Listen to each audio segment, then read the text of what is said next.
Comme toujours, un micro circule au premier étage et moi je m'occupe du rez-de-chaussée. Est-ce qu'il y a une question en haut? Je vois le main qui se lève, non? Une question en bas. Ah, ici, une question. Bonjour. Merci pour ce film, c'est vraiment très très beau. Moi, ma question, c'était entre les séquences, les plans réels et les séquences animation, comment vous avez été dirigé parmi les acteurs? Est-ce qu'il y avait des séquences qui étaient déjà faites que vous avez pu voir en amont? Est-ce que vous avez juste des instructions très très précises de comment ça allait rendre au niveau visuel, comment ça allait s'attacher au niveau du jeu, de l'histoire, etc. Comment ça s'est passé dans la direction en fait? It was super interesting, I think. As an actress, it was super stimulating also to do something like that. The movie is all shot on film, so that was already something hard because film is precious and you have to be sure, everything is to be perfect. You can do mistakes for that. So at the beginning there were a bit of adjustment because, for example, for Luca, the main character, when he's fighting with the jacket, it was a problem of the eyes. If you have something closer to you, the eyes change. When it's far away, change. So he was fighting with nothing, actually. So we didn't have anything in front of us. Even my scene with the big spider, I didn't have a spider in front of me. The spider was all in a miniature, like stop motion. So I just had his arm scratching me, and it was totally an imagination process. But Virgilio was amazing because we already got all the design, because he was sending us all the beautiful storyboard he designed. So we already knew what the frame was going to look like. So we were preparing it in advance. All the movie was drawn, so that was really helpful. And also the music we got the music before shooting the film. So this was also super interesting, I think. C'était très intéressant et très stimulant de tourner avec Virgilio. Là, il faut dire que le film a été tourné entièrement en pellicule, donc chaque plan devait être parfait, on n'avait pas droit à l'erreur. Et vous voyez la scène où Luca se bat contre le personnage de la veste. Et bien là, Luca devait travailler sur la position de son regard, parce qu'en réalité, sur le plateau de tournage, il n'y avait pas la veste, donc il devait l'imaginer. Et c'était la même chose pour moi avec la scène de l'araignée. C'était une araignée miniature en réalité, en stop motion. Donc moi, pendant le tournage, je me bagarrais contre un bras, et donc c'est un vrai travail d'imagination. Ce qui était très intéressant également, c'est qu'en amont du tournage, Virgilio nous a envoyé tous les storyboards, et donc ça nous permettait de nous faire une idée des plans, et ça m'a beaucoup aidé. Il nous a également envoyé la bande originale avant le tournage. Il y a une question en haut.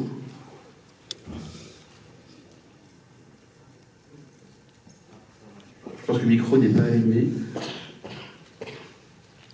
Je vais poser une question en attendant que tu rallumes le micro. Pour aller dans le prolongement de la question à l'instant sur la préparation en amont du film, est-ce que vous avez été surprise quand vous avez tourné, vous vous êtes dit mais qu'est-ce qu'il est en train de faire? Je ne comprends pas trop ce qu'il veut faire. Et plus tard, quand vous avez vu le film, vous avez fait ah d'accord, je comprends mieux pourquoi on était placé là, pourquoi on faisait ça et tout. Est-ce que ça a été des moments comme ça dans la création, dans le tournage, où après coup vous avez compris ce qu'il voulait faire, mais sur le moment vous ne compreniez rien de ce qu'il faisait quoi? Yes. It was, I met Virgilio like 4 years ago. I already knew him, his artist journey. He did a lot of spots, so I knew the way of his shooting, the way he was making art. But for me it was super interesting because while I was talking to him, I was super curious because this was something I never saw, I never experienced. Also in Italian cinema, I've never seen recently, at least, something like that. So for me it was interesting, but also it was super scary because you know, it's a totally box, you don't know what's gonna come out, you know. So also we shot it all in a studio, so that was a big part, so all recreated in a studio. And it was interesting, like going back in that studio every like month to shoot the scene, for example, and you see this beautiful window like changing all the time. So the scenography was changing, costume was changing, new fantastic character. So that was super stimulating. And then the end result for me was wow, because you know I was seeing this, for example, the Melusine, and they were like horrifying in person, but in the movie they're wow. It was like, you know, seeing them moving. It's a lot of work. So I realized how much work you have to do this kind of stuff, and it's really 2 years and a half. It's a lot of effort, and the people working on this were such a small group, and they were really good, and they were really, really stimulating to watch.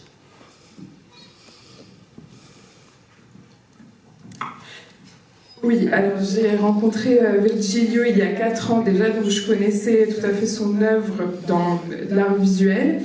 Et j'étais très curieuse pendant le processus de tournage parce que c'était une première pour moi de travailler sur un film de ce genre. D'ailleurs, je crois que c'était une première pour moi vis-à-vis du cinéma italien. Et c'était aussi un peu effrayant. Parce que tout était tourné en studio et donc chaque mois on retournait en studio pour tourner et le décor avait changé, la scénographie, les costumes, les personnages fantastiques prenaient vie. Donc on allait vraiment de surprise en surprise et c'est vrai qu'avec le résultat final j'ai été époustouflée, notamment de voir les Mélusines prendre vie. Donc j'ai réalisé à quel point il y avait beaucoup de travail derrière ça et il faut dire que c'était une toute petite équipe, donc c'est vraiment impressionnant. Est-ce que c'est bon pour la question de haut? Si j'ai les questions en bas, c'est bon. Bonjour. Je me suis demandé, parce que le film, si j'avais pas su qu'il était sorti en 2025, on aurait pu penser qu'il était sorti dans les années 60. Est-ce que c'est un choix voulu ou un hommage? Ça m'a fait beaucoup penser à Suspiria, d'ailleurs. Well, Virgilio, I mean, he's not here. I'm sure it would be amazing to explain all his references. We shot on 16mm, so maybe that's also the way, like the color, the grana, how do you say it? It's gonna be like, you know, you get the effect. And, you know, there are so many references from Virgilio, so he's a big fan of their epoch. Like Jean Cocteau, we saw a lot of them, but not like Orpheus, but he was always talking about the Sang d'un Poète. That's really big references for him.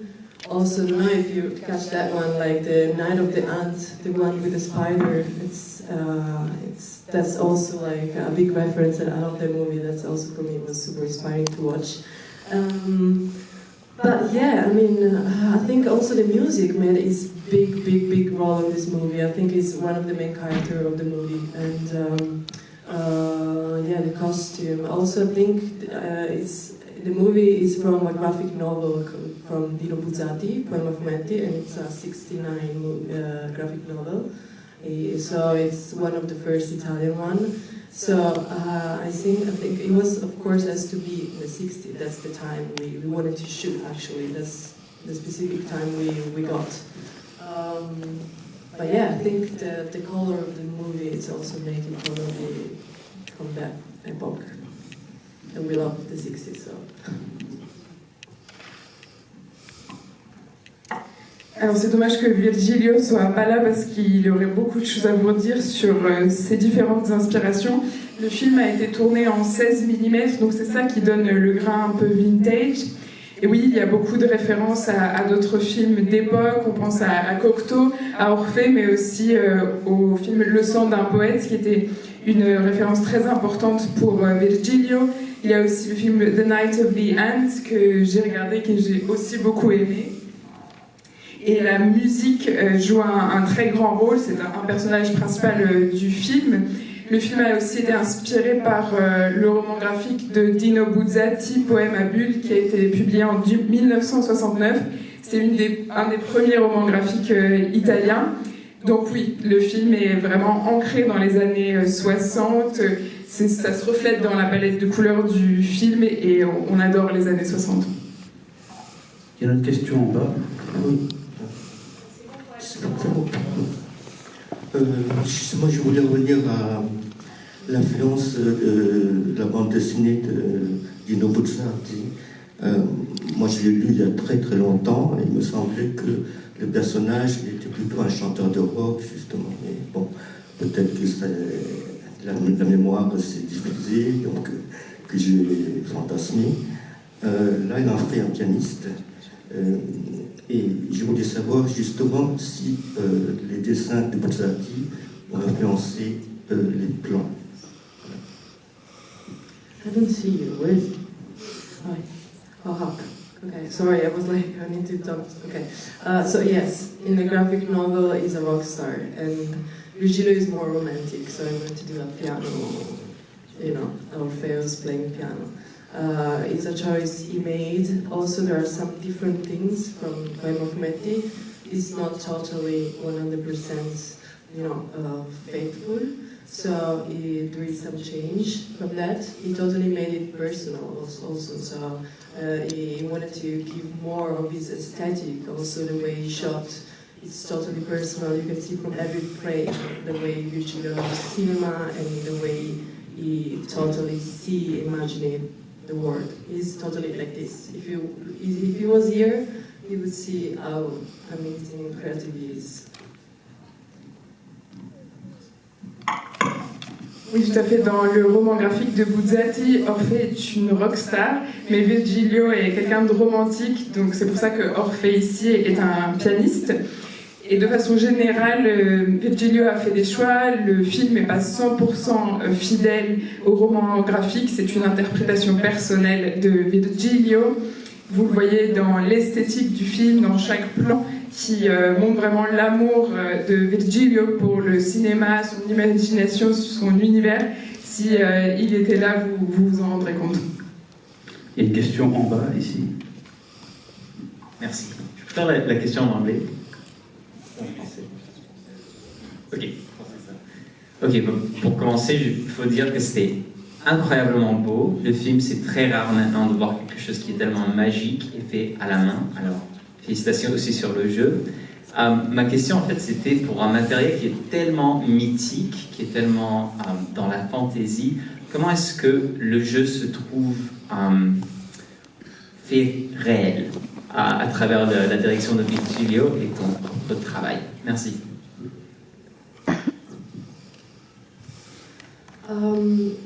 Of course, I knew the myth before even knowing Virgilio. Of course, it's something it's. I think I did more than a literature work. I did more of a picture work.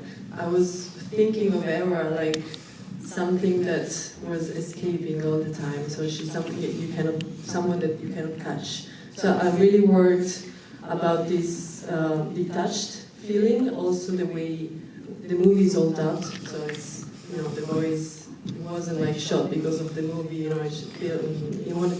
he did this choice to all dub the movie.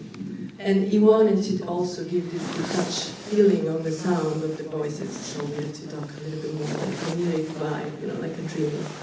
So for me, it was really important to catch this duality of Eura, just giving her love of life and of love, but also this feeling of nostalgic and way of oh, I'm gonna lose this life. So I tried to keep it in the highs and in the energy.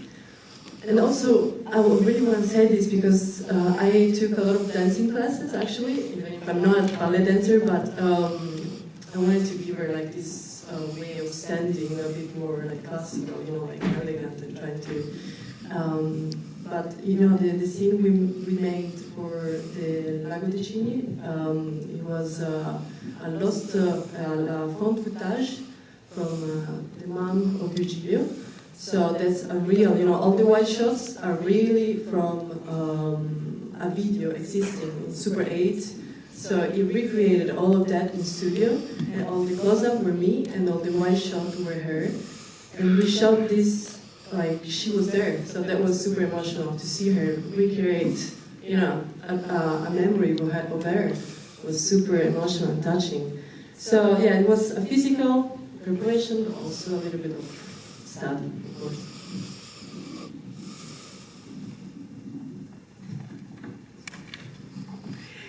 Alors bien sûr, je connaissais déjà le mythe d'Orphée avant le tournage, et au-delà d'un travail de lecture, j'ai aussi fait un travail pictural.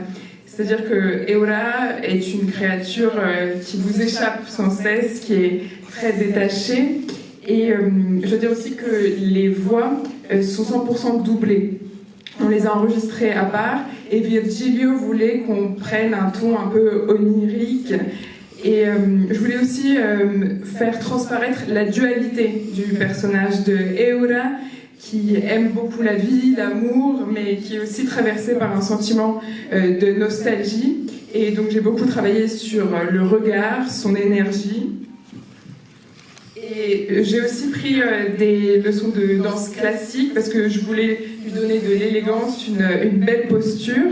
Et dans la scène du lac des Cygnes, en fait, cette scène a été créée grâce à des archives de la mère de Virgilio, donc, qui est la danseuse que l'on voit dans les plans larges. Ce sont des archives en Super 8. Et ensuite, Virgilio les a remontés en studio, c'est-à-dire que les gros plans où j'apparais ont été fusionnés avec le Super 8. Et donc c'était très émouvant parce que c'était comme si on faisait revivre la mère de Virgilio en studio. Et donc c'était à la fois une préparation physique et un peu de lecture. J'ai une question en haut. Bonsoir, j'ai découvert Le Chemin aveugle et c'était absolument formidable. Bravo. La question c'est, de nos jours, quelle est la place du fantastique dans le cinéma italien?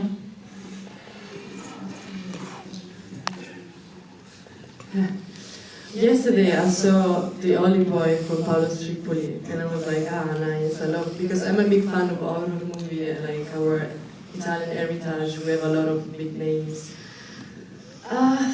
Well, I'm so grateful for Venice that we got accepted in Venice for the screening.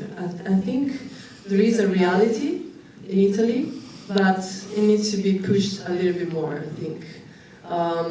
This is all like, even the production is the director of production, so he did it himself. So I hope for his next movie, he's gonna find more producers. They're gonna be like, happy to give money to something like this because maybe he's gonna need to adapt a little bit because shooting a movie in 2.5 years is a bit. I don't know who can do that, but. I mean, in Italy, I'm happy. I'm happy that we went to Venice, and Venice, me with Paolo, we went to Venice, we had the midnight screening, and it was super interesting and nice, and hopefully we'll see more. Hier, j'étais là pour la projection de The Holy Boys de Paolo Stripoli, parce que j'adore les films d'horreur, et il faut dire que nous avons des grands noms dans le cinéma italien liés à ce genre.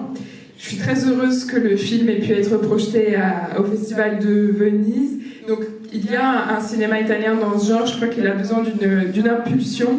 Ce film a été autoproduit, donc j'espère qu'à l'avenir, le réalisateur va trouver des fonds de production, plus de budget.